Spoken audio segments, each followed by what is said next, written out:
The Old Gnome's Gift of Friendship.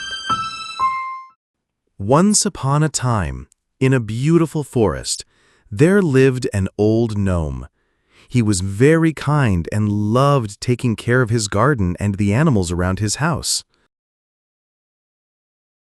Every day, the old gnome would spend his time watering the flowers and feeding the animals.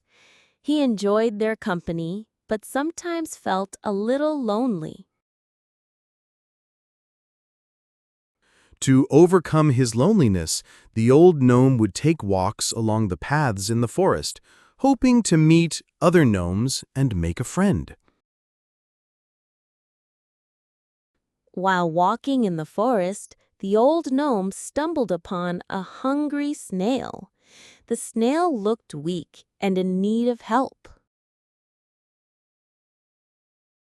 Feeling sorry for the snail, the old gnome decided to take care of it. He provided the snail with food and shelter. Grateful for the old gnome's kindness, the snail thanked him and wished him the best. The old gnome felt happy to have helped the snail. The next day, there was a knock on the old gnome's door. Knock, knock. To his surprise, there stood another old gnome. He had come to visit.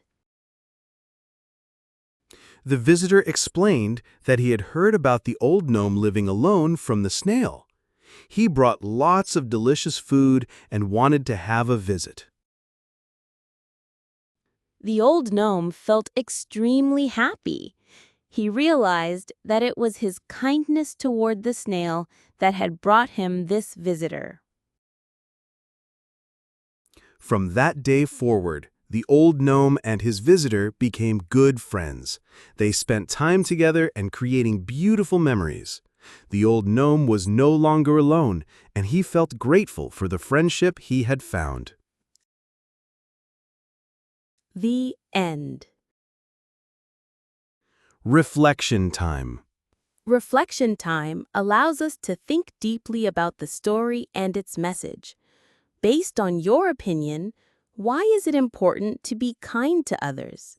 Can you share acts of kindness you have already done for your surroundings? Brainstorm one act of kindness you can do for your surroundings in the coming days.